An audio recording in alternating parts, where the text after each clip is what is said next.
Good afternoon, friends. I welcome you all to this important post-budget press conference today.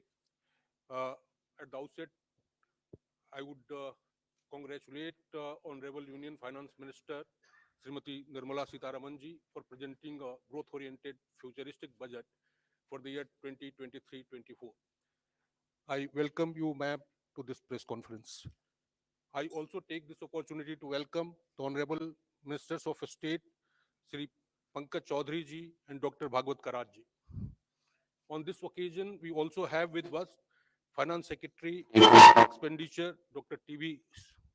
Somanathan, Secretary Economic Affairs, Sri Ajay Seth, Secretary Deepam, Sri Tuhin Kant Pandey, Secretary Revenue, Sri Sanjay Malhotra, Secretary Financial Services, Sri Vivek Joshi, Chief Economic Advisor, Sri V. Ananta Nageshwaran. I welcome you all to this press conference. Friends, first the Honorable Minister will give her opening remarks. Thereafter, we'll be taking questions from you.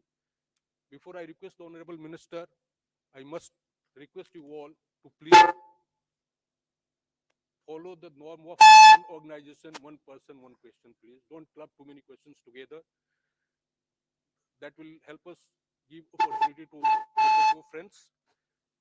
Uh, with this, I request Honorable Minister of Finance to please begin the opening remarks.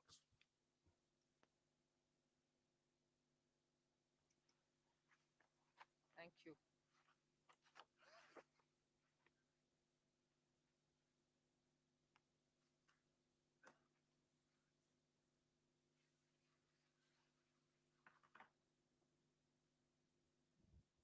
Good evening, and thank you for being here now after the budget has been laid on the table of the House. As opening remark, I'll just give a few indications of what has been highlighted in the budget. Broadly, I think the four emphasis points are on empowering women, giving a lot more attention to the SHG groups which are in the rural areas, trying to scale them up, give them the opportunity to brand and produce and also market their products in a far more uh, scaled up and professional manner. Emphasis on tourism and training of youth for readying themselves for tourism, specific action for 50 destinations where comprehensive tourism action plans will be introduced. Then what is being called as PM Vikas, looking at Vishwakarma, people who create things, make things out of their hands using tools. In some states, they are called Vishwakarmas. In some other states, some castes are referred to as Vishwakarma. But what we mean here is to cover all those artisans and craftspeople who do things with their hands using some tools. So not specifically only to some particular communities, but to all who create the soft power of India through their craftsmanship. Then the four is green growth, the fourth one, which is in every sphere of life, we have policy interventions and enabling provisions made so that India moves fast on the transition to renewable energy, the investments made for hydrogen mission, renewable energy transitional facilities which we need, natural gas, and also looking at biogas, also evacuation of power from renewable energy sources located in Ladakh to the rest of the country. So those are four highlights which I'd like you to go back to see the scale in which we are approaching these issues and the impact that it will have on large sections of India's population. Then, of course, I gave 7 priorities, which began with talking about inclusive growth, investments in infrastructure, also reaching the last mile so that those who are still left without a house or a sanitary facility or a road which is reaching them, and so on. So the last mile, reaching the last mile for those who desperately need that kind of a link are all being covered. Then we are also looking at a very futuristic fintech financial sector for which we have brought in some specific ideas. We are looking at also improving the industrialization of this country, where people will be trained for Industrial Revolution 4.0, which means they're going to be trained for AI, IoT, using Web3, in other words. So, training manpower to ready themselves for industries which are rapidly becoming industrialized in the Web3 context. Then, digital economy, unleashing the digital power of India in various walks of life, setting up an artificial intelligence research center, in center for excellence. So all these are in part A. There's a lot of increase in the agriculture credit availability, 20 lakhs being made available for agriculture credit. Also a sub scheme under the PM Matsya Sampada Yojana, making sure that people living in the coastal areas are going to benefit from it, fishermen are going to benefit from it. Now, if largely the part A has looked at these, part B has aimed at rationalizing the customs duties, also making sure personal income tax, after a very long time, has had substantial changes which will benefit the middle class. And also because this country has been waiting for direct taxation to be simplified, also waiting for direct taxation to be a lot more easy in compliance. And therefore, the new taxation regime that we brought in for direct taxation 2, 3 years ago has now got greater incentives, greater attraction, so that people can unhesitatingly move from the old to the new. Of course, we are not compelling anybody. Those who want to remain in old can still remain there for enough justifications that they can have. But the new one obviously will be, is now attractive because it gives greater rebate. It also provides for a simplified and smaller slabs, smaller, lower rates of taxation, and also slabs which are nicely broken down. So with all this, I think the budget, I've not gone into specifics, but I thought as an opening remark, this much will be sufficient to say this is a budget which is beautifully balanced, both growth considerations, because the capital investment has never before seen double digit investment announcements, 10 lakh crore, which includes 1.3 lakh crores being given to states, is going to give a big leg up for capital investment from government.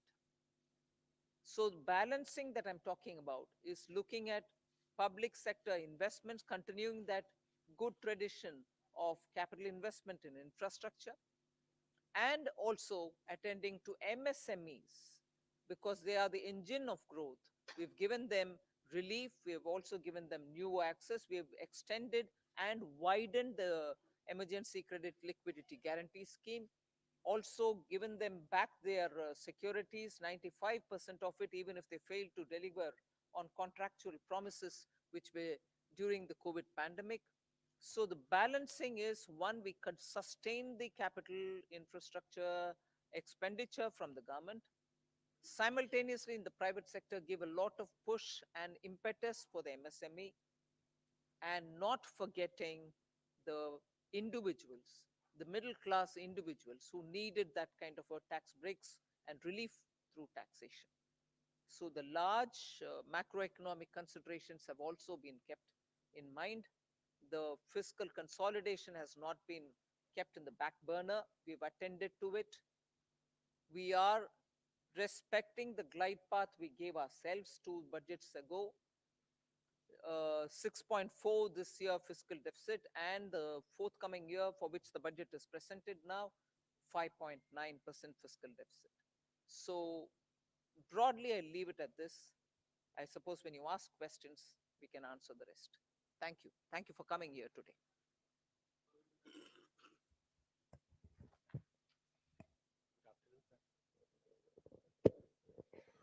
Good afternoon, ma'am. Shishir here from Hindu Business Line.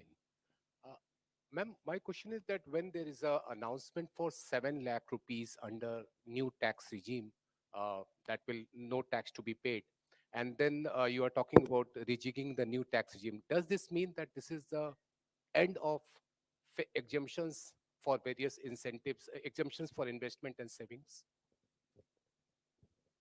Well, I've already addressed this, I think.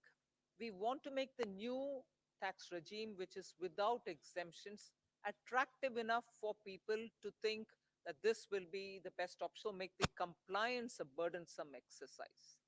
If rates are so low, you're going to benefit net net by gained farm would have resulted in probably net amount being the same. So we made this a lot more attractive. But if there are people who still think that being in the exemption regime, which is the old regime, benefits them, they're welcome to continue where they want. But yes, the ultimate attractive. And that is why we've come up with this.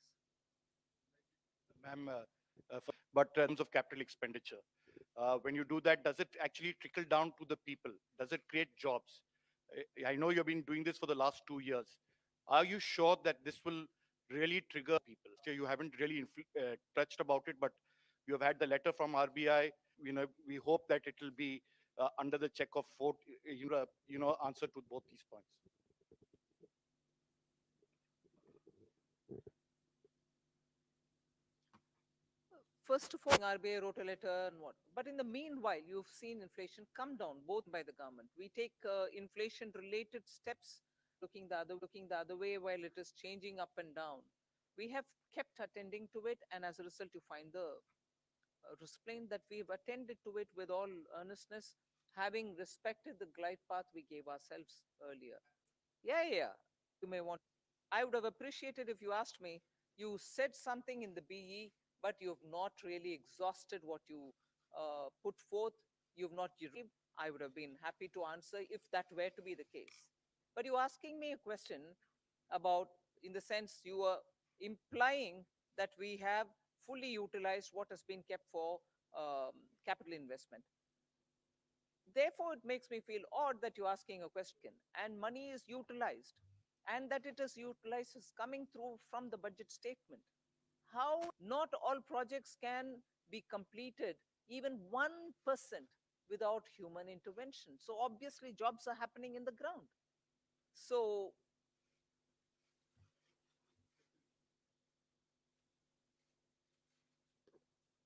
Ma'am, I want to ask you, how, ma'am, here, number that you expect 50%, 60. First question on the exemption-less regime, let me say that tax regime that we got, 60% is actually coming from the exemption-free tax regime.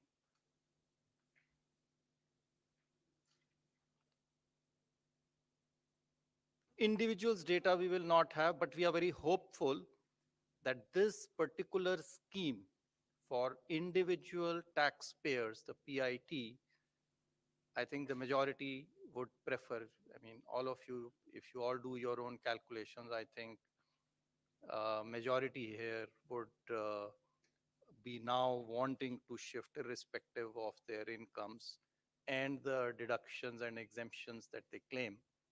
They would be finding it more attractive to shift to the new tax regime, majority of them.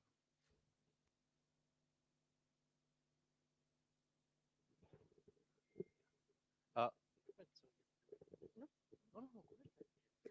Ma'am, very good afternoon. Congratulations on a great budget. It's very clean, simple, nicely done. Ma'am, one quick question on capex and one more on petroleum subsidy. Ma'am, your capex for RE is lower actually in terms of the spend as of now. But the target is greatly stepped up for FY24. So what gives the confidence that it will be all utilized? that Capex RE is lower, ma'am. 7.28 versus slightly lower. Uh, And a big one, big jump for FY24. So, what gives the government the confidence that all of it is going to be utilized and well spent? That's one, ma'am. And second, ma'am, on the petroleum front, the LPG subsidy has been kept pretty low. You had announced certain additional measures last year in May, along with the deep cuts in excise on petrol, diesel. So, what happens to those announcements regarding LPG subsidy? They have not been rolled over. And plus, ma'am, there is a demand coming in from oil cores now after LPG losses that you have made good by giving them money. That something needs to be done on fuel also. So, would the government What was the consider? last bit?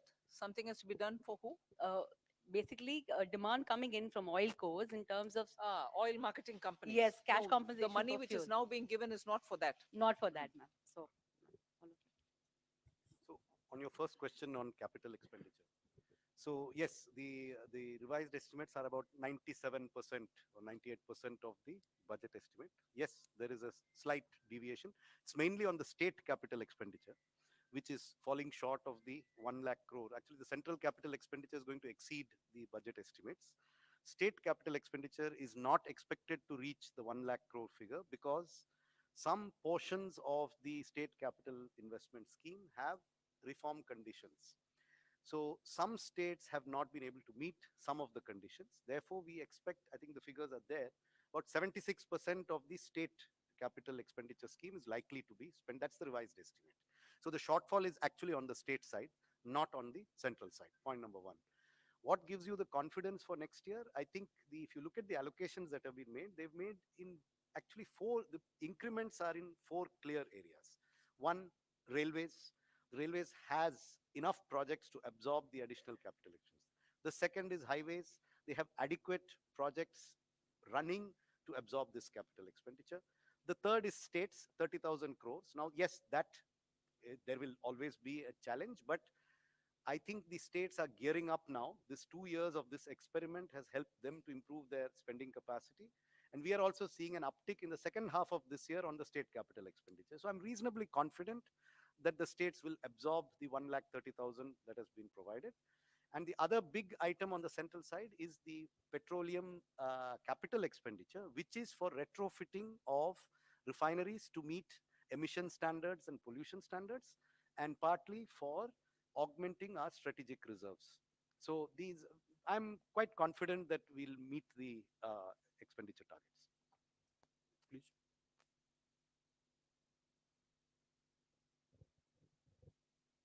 Tarun Sharma from Zee Business. Ma'am, जो disinvestment का जो target है वो 65,000 से 50,000 किया है और next year का 51,000 किया है।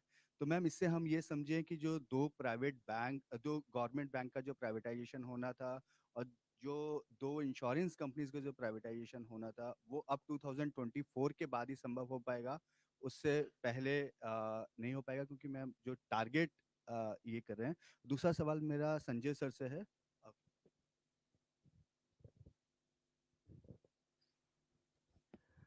जैसा कि आपको विदित है कि डिसइन्वेस्टमेंट तो मार्केट कंडीशंस और कई चीज़ों से निर्भर करता है, तो उस हिसाब से जो प्रैक्टिकल और प्रूडेंट टारगेट है वो रखा गया है।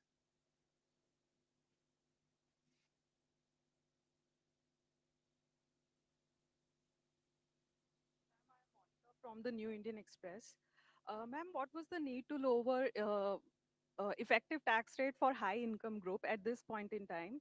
And also tax collection at source has been increased from 5% to 20% or on overseas tour package. So what is the reason behind this massive increase?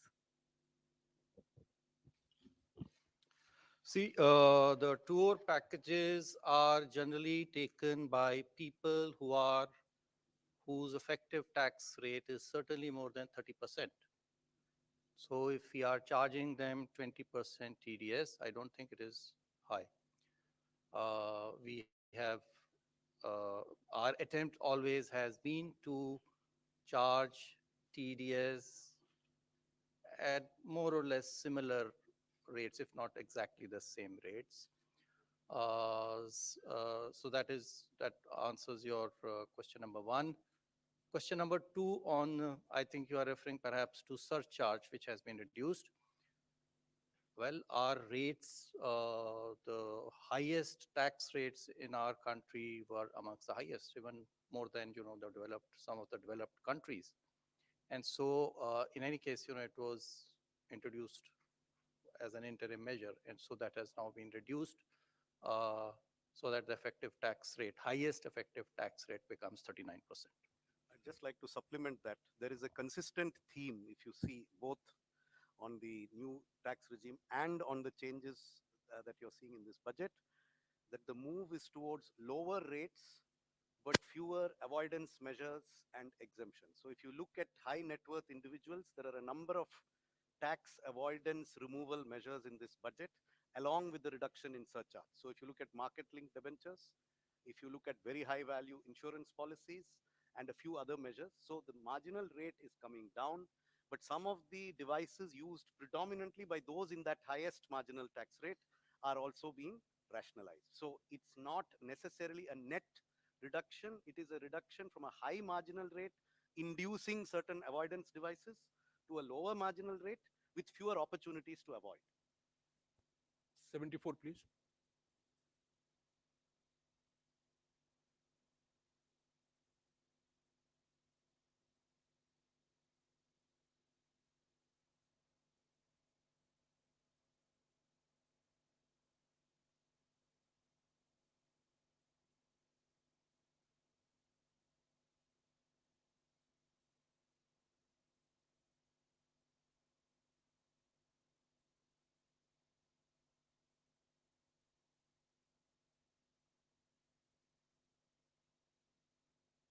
One's mind being part of a political party.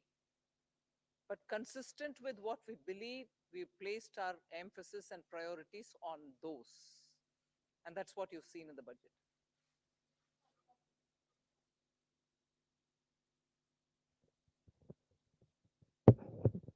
Madam मेरा सवाल है आपसे। मैं संजय शर्मा हूं लोकमत अखबार से।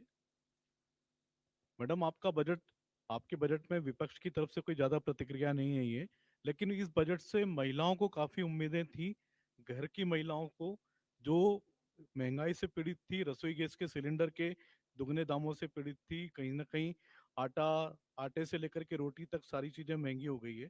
तो क्या इससे आपको लगता है कि कुछ इसमें महंगाई पे भी फर्क पड़ेगा, और घर की जो रोटी है, जो घर की जो रसोई का जो सामान है, उसमें इस पे इस बजट से कुछ फर्क पड़ेगा?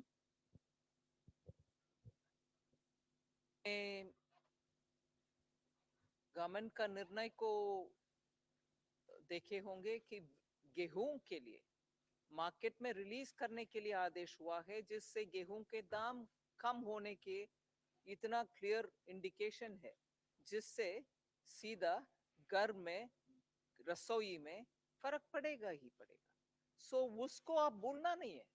ये नहीं है कि मैं उसके ऊपर कुछ बजट में नहीं बोले, मगर बजट से बोलने से पहले एक्शन ही हो गया है ना, कि घर की रसोई के लिए गेहूं आटा के लिए मार्केट में रिलीज करने के लिए निर्णय सरकार ऑलरेडी कर चुकी है। एक minute.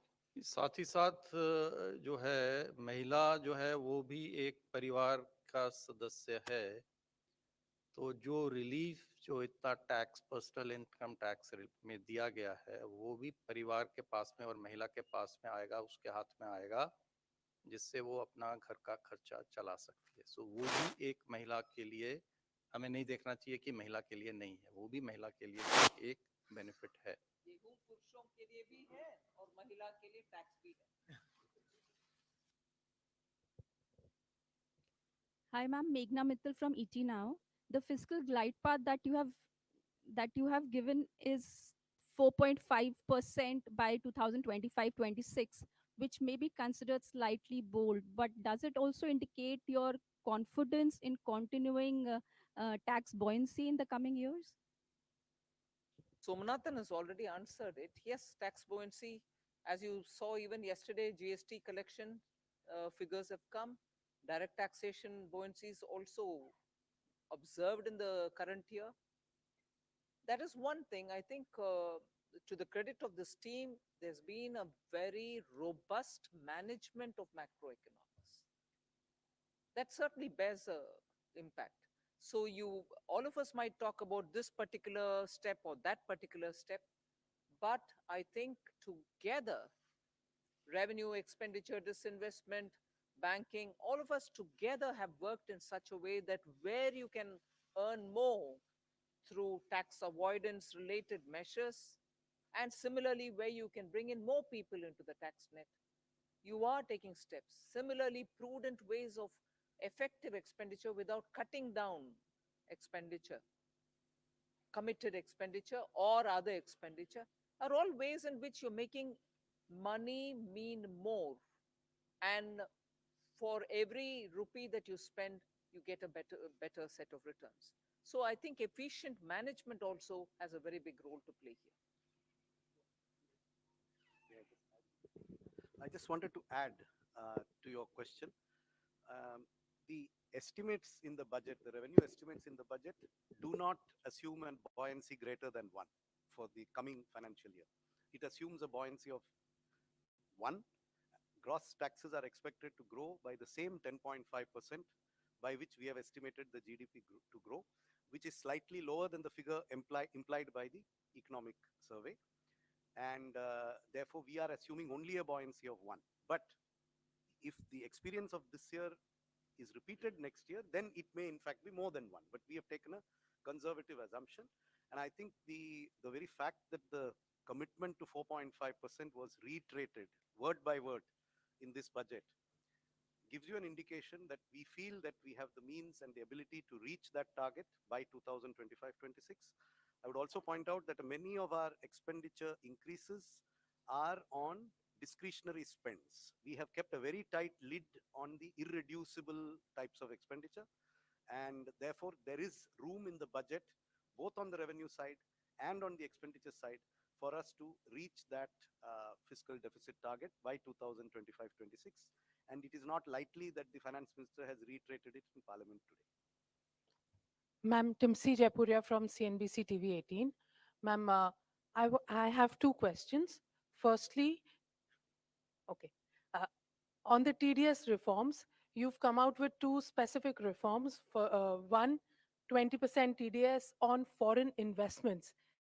Why has this been introduced? Is it to curb the flight of capital or investments which was going outside the country? And secondly, on students who are going outside to study, on that also the TDS has come.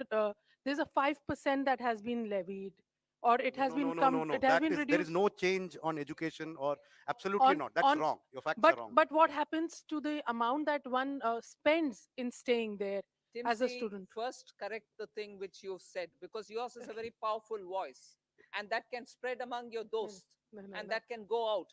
No change has been made for education or health purpose, LRS. Please, I hope Yeah. my voice is audible much more than Timsi's.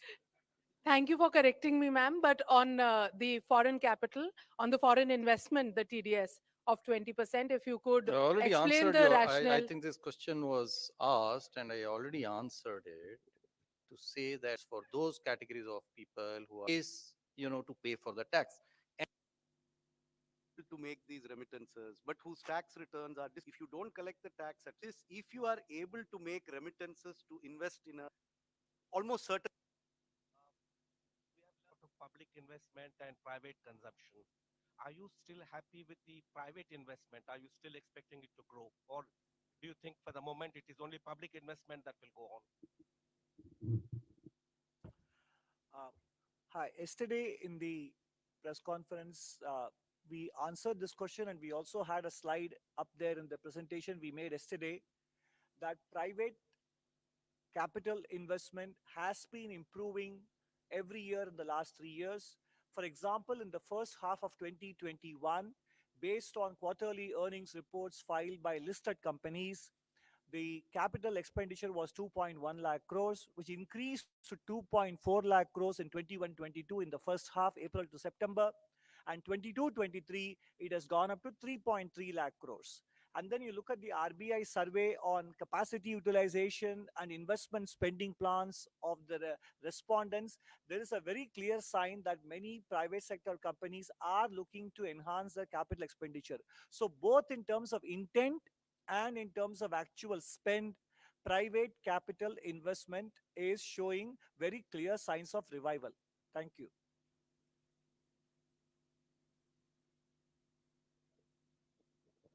Ma'am, this is Ujjwal Narayan from Newsrise. Ma'am, this is your fifth budget, and when you started with in the first budget, you talk about India reaching to a 5 trillion economy by 2025. So just I wanted to know what is the situation, because yesterday CA has put forward another goalpost of becoming a 7 trillion economy in next 7 years. So what is happening to that target? That is my simple question. Say, we are moving along to achieve our targets, both mine and his. We'll achieve, we'll achieve.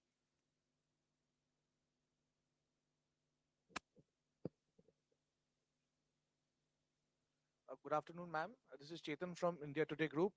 Ma'am, while calculating the fiscal match for FY24, how did you assume the disruptive variables like the crude prices and, of course, China unlocking and its impact on commodity prices? What was the benchmark that you were thinking behind the match?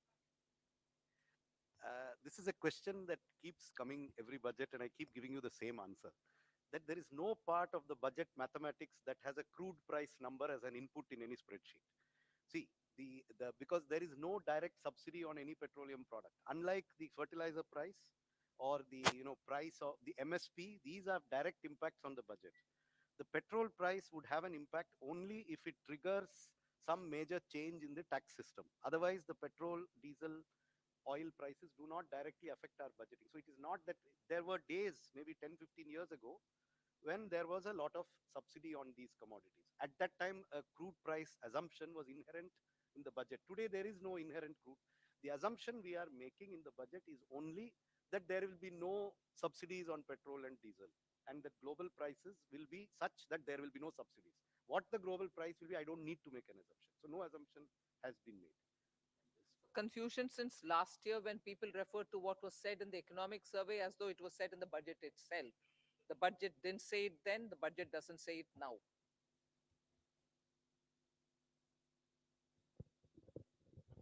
मैं आमिर हूँ news nation से। पहला सवाल तो ये कि जब शुरुआत हुई थी एक तरह से मोदी सरकार की, तो कहा था कि अर्थव्यवस्था को बेहतर करने के लिए कड़वे घूंट पीने पड़ेंगे और बहुत ही कड़े मेजर्स लिए गए स्टार्टिंग में।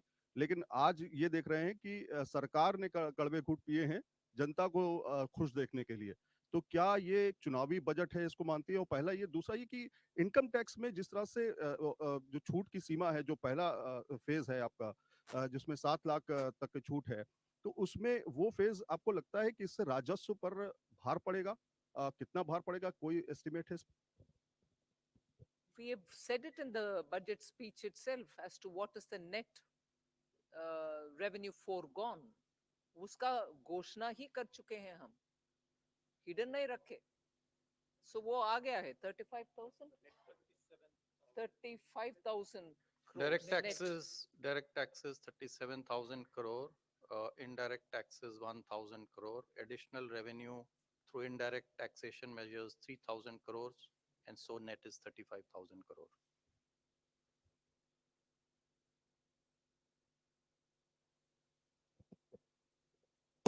This is Anuradha from Economic Times. In your budget speech, ma'am, you spoke about the review of financial sector regulators. So can you elaborate a little bit more on that? Something. Some of these exercise, when the regulations are brought in, they serve a purpose. Thereafter, the economy changes.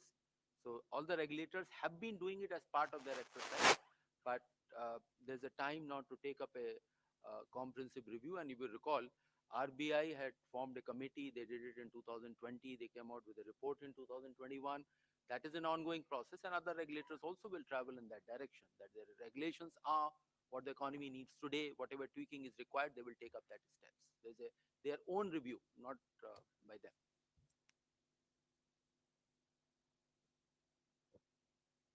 Ma'am, congratulations on your penultimate budget. And ma'am, am I audible, ma'am? Congratulations on last full budget. And I just wanted to understand. Uh, you have mentioned, alluded to Banking Regulation Act amendment and Banking Companies Act amendment. Is it an indication that this year we'll see privatization on that front, public sector banking front? And if you could also throw some light on what kind of amendment it will undertake apart from, allowing public sector bank for privatization. These measures are for improving the governance of the boards and then investors protection, etc. These are not to do with any disinvestment or the privatization measures. These are the different set of measures. Over a period of time, the things have changed, and the Banking Regulation Act also fall in line, or not fall in line, has to be aligned with the present day needs, how, what the directors are, who can be there, what their terms are going to be. So those kind of amendments are there. And one component, of course, is on the investors protection areas as well.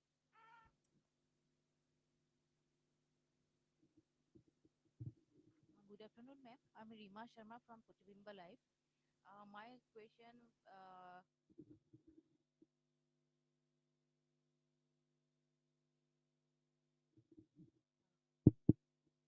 my question is regarding MSME sector in the northeast, especially in Assam. During pandemic, that Assam handloom sector and bamboo sector badly affected. Many artisans forced to close their work. So in your budget, you have saying there's something MSME sector. You have given some relief and widen the possibilities. So as Gamusa also getting GI tag this time. So do you have any special relief for the Assam and northeastern artisans, especially in the handloom sector and bamboo sector?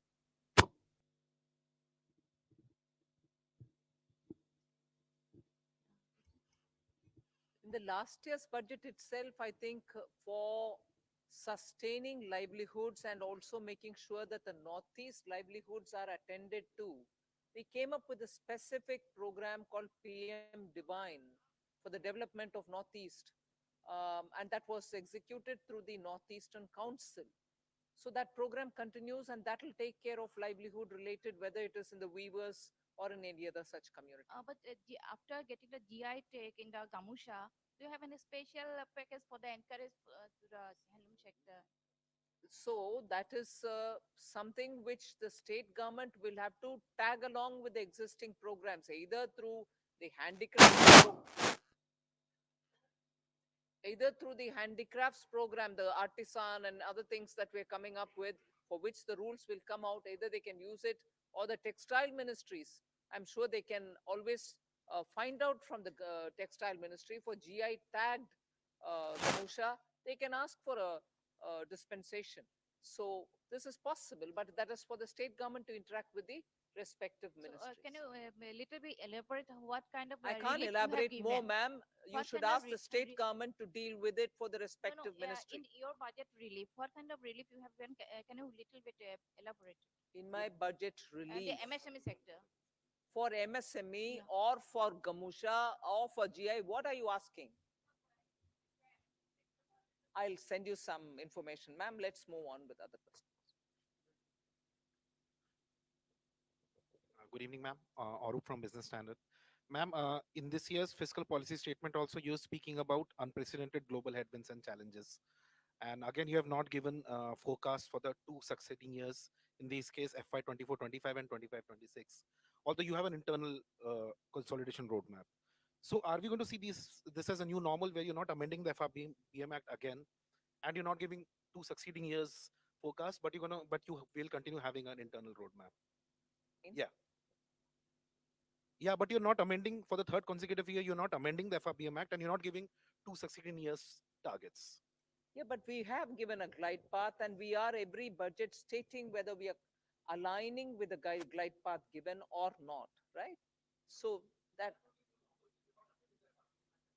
pandemic was the new normal for 2 years, hasn't it been?